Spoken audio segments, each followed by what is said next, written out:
मेवात की पाक सरजमी पर मैं रमजान आप सभी का तहे दिल से इस्तकबाल खैर मकदम करता हूँ। आज मेरे साथ है वो शख्सियत जो परिचय का मोहताज नहीं है। बखूबी नूह विधानसभा तमाम मेवात उसका नाम जानती हैं। मेरे साथ है सत्तार खान जो ग्राम पंचायत राहुका से सरपंच हैं और उनका दूसरी बार सरपंच बने हैं, लेकिन उनका यह भी कहना है कि मैं तीसरी बार सरपंच पद की देखरेख कर रहा हूं, क्योंकि जो जब सरपंच बने नहीं तो उससे पहले एससी यहाँ सरपंच थी, तो उसके कंधे से कंधे मिलाकर इस गांव का विकास कराया और चमू की विकास के पथ पर लाने का कहीं ना कहीं प्रयास रहा। अब 2 बार सरपंच बने हैं, इसलिए दूसरी बार हम सरपंच साहब से मुलाकात कर रहे हैं। बहुत स्वागत करता हूं आपका सर। सबसे पहले तो थैंक यू जी, परिचय के मोहताज नहीं है, फिर भी सुपरिचय तमाम मेवात वासियों के लिए बताएं। मैं ग्राम पंचायत राउका का सरपंच, नाम मेरा सत्तार खान है। मैं 2016 से 2023 दूसरी दफ़ा सरपंच बना हूँ। उससे पहले मैं 2010 में रिजर्व में सीट आई थी, उसका कार्यभार भी मैंने पूरा संभाला था। ये मतलब तीसरा टर्न है मेरा, क्योंकि पूरी देख रेख मैंने ही की थी। जो सरकार ने ग्रांट दिया, जो भी दिया, उसके मदद उससे ज़्यादा पंचायत के फंड का, पंचायत के खेतों का फंड से जितना भी गांव में विकास हुआ, मैक्सिमम विकास कराया। खास करके पानी के बारे में 4-4, 5-5 बोर कराए। आज हमने अपने गांव की पट्टे से ज़मीन में बोर करा के गांव में हर घर में पानी का पहुंचाने की कोशिश की, और जो 24 घंटा हमारे गांव में पानी चलता है। बिल्कुल सरपंच साहब, मैं थोड़ा सा वहाँ आपको ले जाता हूँ जहाँ आपने देश की सेवा की। उसके बाद आपका जो राजनीति में ये आना का सफर रहा, वो थोड़ा सा विस्तार में बताएंगे। मैं 81 में आर्मी में भर्ती हुआ था, अगस्त 81 में, और सूबेदार रैंक से मैं 2008 में रिटायरमेंट हुआ। 2008 के बाद जब रिटायरमेंट हुआ तो उसके बाद मैं एक दिन लाइन से एक चिल्ले के लिए जमात में गया, और उसके बाद मैं बिजली बोर्ड में फील्ड अफसर की तरह लग गया था।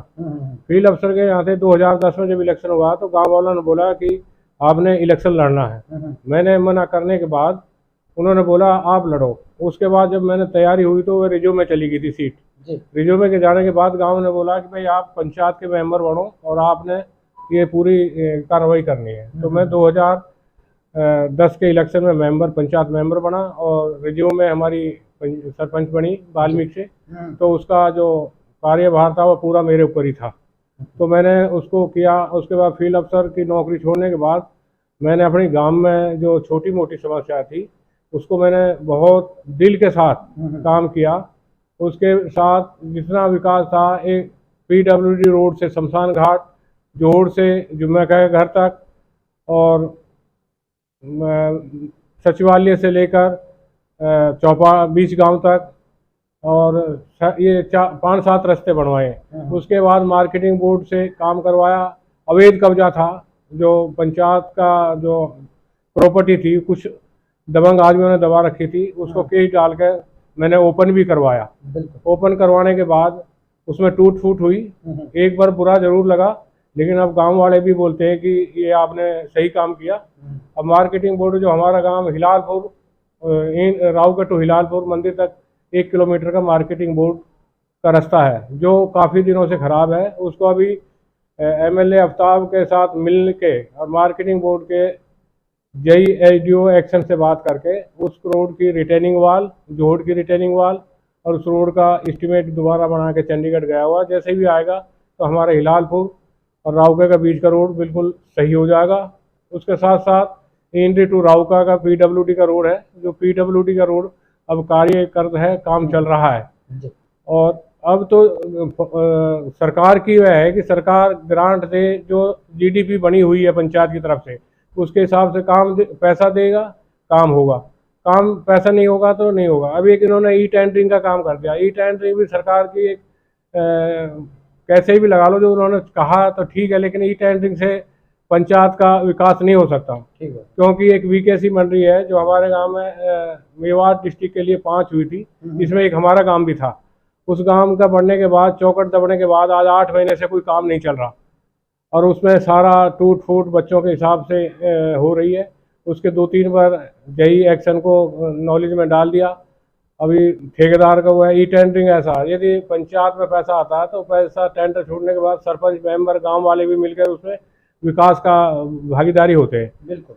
अब ई टेंडरिंग में ले लिया, अब ये पता नहीं है कब है कब नहीं है कैसा नहीं है। ठीक बात। अब उसकी रिपोर्ट बार बार देने से, या तो सरकार को ई टेंडरिंग में जो छोड़ा हुआ उसकी फीडबैक लेनी चाहिए महीना 2-2 महीने के बाद, कितना काम हुआ कितना नहीं हुआ, सरपंच के साथ मिलकर। बाकी हमारी तो यही तमन्ना है कि गांव में अच्छा विकास हो, एजुकेशन साइड से बच्चे पढ़े और गलत आजकल की जो गलत गाइडेंस है इसकी तरफ ध्यान ना दें, अपने बच्चों को पढ़ाए।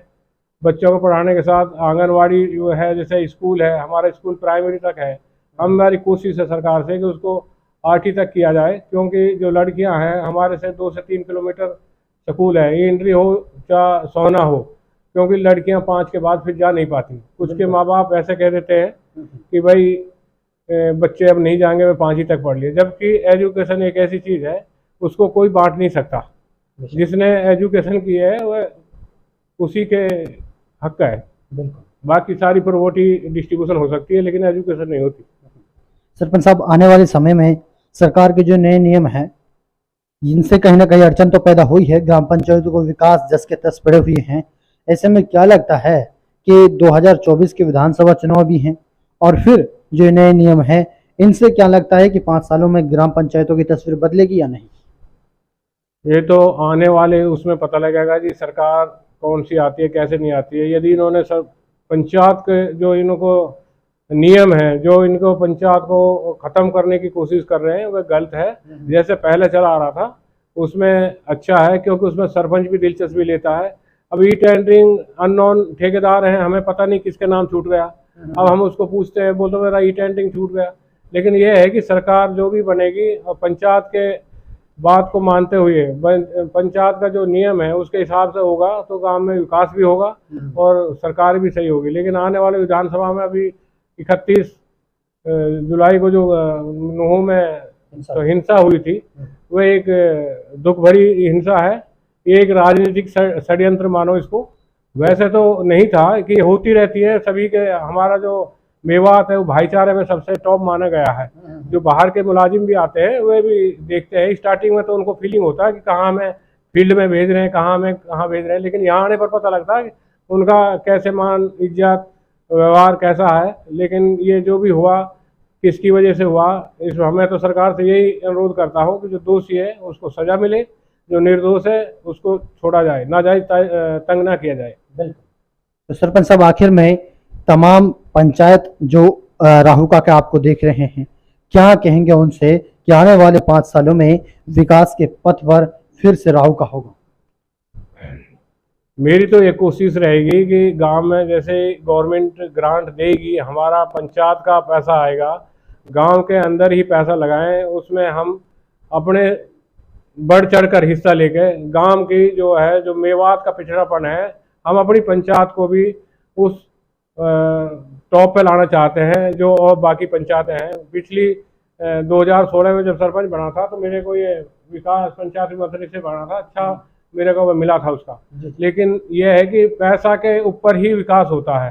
सरपंच कितना भी पढ़ा लिखा हो, कितना भी कानून मंत्री हो, पैसा है पंचायत के मेंबरों से मशवरा लेके, गांव के मशवरों से लेके काम होता। अब इन्होंने एक ही कर दिया जो जीडीपी में कर दिया। अब कुछ काम ऐसे होते हैं जो गांव के हिसाब से करने पड़ते हैं। बाय द वे किसी की शादी है तो वो बोले भाई इसमें ऐसे काम कर दे 2-4 लाख रुपए का, तो हम उसको अपनी मर्जी से नहीं कर सकते। हम तो ये कहते हैं कि जैसे पहला था उसकी पावर दी जाए और जो सरकार ने घोषणा की है उसका लेटर को दिया जाए। जैसे सरपंच के 5,000 के, मेंबर के 1600 रुपये के और 5 लाख तक का बोलता फ्री हैंड अपना काम करा सकते हैं, तो उसकी कोई अथॉरिटी अभी ब्लॉक के अंदर नहीं आई है, उसका दिया जाए। और जो विधान अगले 2024 में लोकसभा विधानसभा इलेक्शन होंगे, सरकार के साथ साथ हम भी कोऑपरेट करेंगे। लेकिन यही है कि गांव को ऊंचा करने के लिए सरकार का हिस्सेदारी बहुत जरूरी है। आखिर में क्या मैसेज है आपका तमाम बात? वो यही है कि सब अपने छत्तीस बिरादरी बन के रहो, कोई दूसरी अफवाह में चलो नहीं, अपने बच्चों को पढ़ाओ, एजुकेशन की तरफ जाओ और दहेज की तरफ ज़्यादा ध्यान ना दे। दहेज से भी एक मेवात में ज़्यादा वह हुई पड़ी है, गरीब से गरीब है सोचता है यार इतना पैसा चाहिए, उसको पैसा नहीं होता और आजकल बच्चे बेचारे 2-2, 3-3 साल जवान बैठे रहते हैं और अपनी पढ़ाई की तरफ से जब परिवार पढ़ जाएगा तो ये दहेज की तरफ नहीं जाएगा, क्योंकि बच्चा पढ़ जाएगा तो एक लड़की पढ़ गई ना तो उसको 2 परिवारों को पढ़ने के लिए मिलता है, एक तो उसके जहाँ की बेटी है और एक जहाँ जाएगी। हम तो यही कहते हैं कि एजुकेशन की तरफ ध्यान दें और ज़्यादा ये दूसरे जो अफवाहें फैलती है इसकी तरफ ध्यान ना दें और अपने काम करें। गवर्नमेंट से भी यही है कि जो गलत है उसको साथ ना इंसाफी, सही आदमी के साथ ना इंसाफी ना हो और गलत के साथ उसको गुनाह की सज़ा मिलनी चाहिए। बिल्कुल, बहुत बहुत शुक्रिया। दर्शकों, मैं अब आपको दिखाने जा रहा हूँ वो चीज़ें जो शायद अब से पहले किसी ने ना दिखाए हो। यहाँ पर जो ये तस्वीर आप देख रहे हैं, यहाँ पर ये सर की तस्वीर है जो देश की सेवा की है। पूरा ग्रुप का ये फोटो है। सर से जानने की कोशिश करेंगे कि उनकी कौन सी तस्वीर इसमें मौजूद है। जी सर, इसमें ग्रुप में फोटो है जी, वैसे मेरा फोटो है इसमें, ये पूरा ग्रुप का फोटो है। ये फोटो मेरा है। तो ये सर की तस्वीर है, इसमें देश की सेवा की है और आप देख सकते हैं इसी तरीका से जो है सेंट्रल जेसीओ क्लब, यहाँ पर ये सम्मानित हुए हैं सर। दूसरे जिसकी बारे में चर्चा कर रहे थे कि ग्राम पंचायत में जो विकास हुए हैं तो ग्राम पंचायत को 2 स्टार से पुरस्कृत ग्राम पंचायत राहुका को किया गया है, ये आप देख सकते हैं। तो सर की जो वाकई में मेहनत रही है वो काबिले तारीफ है और कहीं ना कहीं अब ग्राम पंचायत को विकास के पथ पर फिर से ले जाने का प्रयास कर रहे हैं। सर आगे भी इसी तरीका से ग्राम पंचायत के लिए अवार्ड लाते रहेंगे? हाँ जी, कोशिश पूरी रहेगी इंशाल्लाह। अपने दिल से खूब मतलब मेहनत करेंगे और गांव में विकास करने की पूरी वो करेंगे। हमारे गांव में पानी है, उसकी बिजली की प्रॉब्लम थी, वह हमने पूरे गांव में बिजली बोर्ड से मिलकर वैसे पूरे लाइटिंग वैसा होगी। यह है कि जो गवर्नमेंट की तरफ से सहूलत है उसका हमारे गांव वाले या मेवात के आमजन उसका फ़ायदा ले और बिजली के बिल को भी सही भरे, जिससे बिजली सही आए। बिल्कुल सर, रेलवे लाइन निकल रही है जैसे अभी गई है तो दूसरी रेलवे लाइन की है, इससे कुछ फ़ायदा हो रहा है?